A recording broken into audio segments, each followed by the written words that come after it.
With Game Week 3 providing an interesting set of results, let's go through my transfers for Game Week 4. First up, I'll talk about my performance for Game Week 3.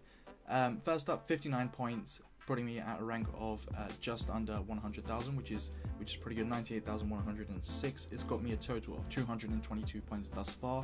The biggest performers were my defense, getting me a total of 31 points, Alonso getting 11, Robertson getting 9, making up the bulk of it. I had Salah captained. He only managed to get me 16 points. Still okay, you know, a goal is obviously welcome. A goal, a clean sheet, and obviously playing full 90 minutes. Hazard got 8 points, grabbed himself he scored a penalty, and he seems to be fully fit, playing the full 90 as well, or thereabouts. The biggest talking points though is Richarlison with -2 points, getting himself a red card, and Aubameyang, he is yet to score. I had him as my vice because I actually had some faith in him. I know vice doesn't do much unless your captain's out, but all the same, I thought he might be a great shout there. On to Game Week 4, my defense is largely unchanged. Mendy, Manchester City are playing against Newcastle, which is why I've also got Edison there as well.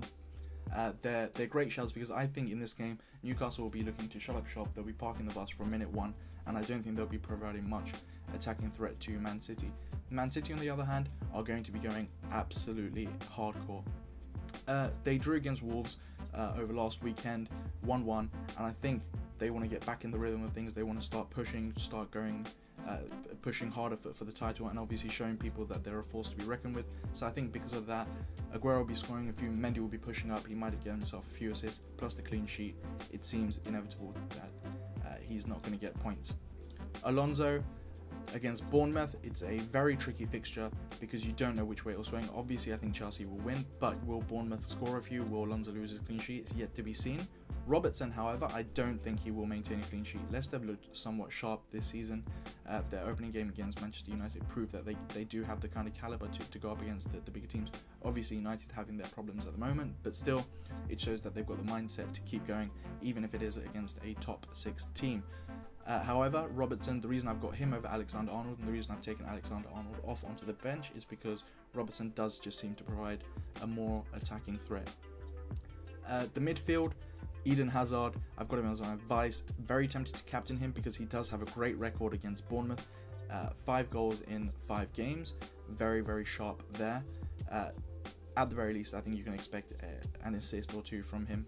Mkhitaryan against Cardiff. I think Mkhitaryan and Aubameyang are really going to perform. They haven't done so well up until now, and Cardiff is by far the easiest team in the Premier League to beat.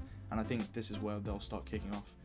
Pedro, I bought him in. I've taken Salah out. So originally my transfer plans was to keep Richarlison and take out Salah, bring in Pedro, and then bring in Aguero as well, because I just thought for the next few game weeks, I think that's a better option, especially right now when we aren't sure who's going to be performing better, Salah or Mane. Eventually I will bring them back in, probably in about 2 weeks time.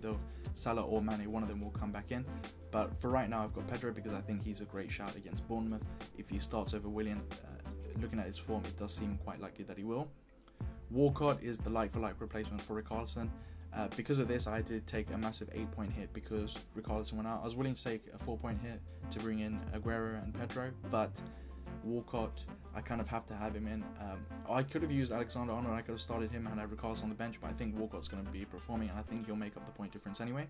Fraser, it was a toss-up between having Fraser, Wan-Bissaka or Alexander-Arnold, but I think Fraser's underlying stats are quite good. He's provided an assist up to now, but he's provided 5 big chances. What I mean by that is the chances that he's created are deemed scoreable, essentially.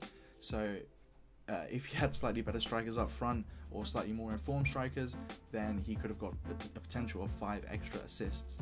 Now my front 2, Aubameyang, like I said before, he's against Cardiff, the easiest team by far in the Premier League. If he doesn't get on the scoring sheet then I think I will have to just go ahead, bite the bullet and get rid of him. Aguero, what a player he is. He's in form at the moment. Aside from the Wolves game, he's been banging in a lot of goals. And if you look at his history against Newcastle, especially in 11 games, he's bagged himself 14 goals plus 2 assists. I think he'll maintain that form, and I think Pep will primarily focus on him. Although there is a chance that Jesus will be starting alongside him. I think he's still a sure-in to start. On the bench, Wan-Bissaka, Alexander-Arnold and Kamara. They're all very great shouts. If Liverpool manage to get a clean sheet, then that will be amazing, and it might be a good call. I'm considering using either my bench boost, because Wan-Bissaka, again, Crystal Palace against Southampton, seems like an easy fixture, and also Alexander-Arnold against Leicester. There's a potential that he can get a clean sheet. I'll have to look a little bit more into the match before I make that decision of whether to use a bench boost or maybe even replace one of these guys with Fraser. The other option is triple captain. I'm highly contemplating using my triple captain on Aguero. The reason being is because not a lot of people understand this. Yes, you can save your triple captain for the double game weeks, but I think a better option for that is, because you can only use one chip at a time, I think it's better to use my free hit then. Bring in a load of players who have double weeks and who I think are in form and will perform only for that 1 week, and then I think that will get me the most amount of points. So I think I'll be using my triple captain on a normal week. Whether or not this week will be the one, I'm yet to decide. But let me know what you guys think about the team that I've got, the formation that I'm using. Let me know if you think Wan-Bissaka or Alexander-Arnold is a better start than Fraser, and give me an idea of your teams down in the comments below.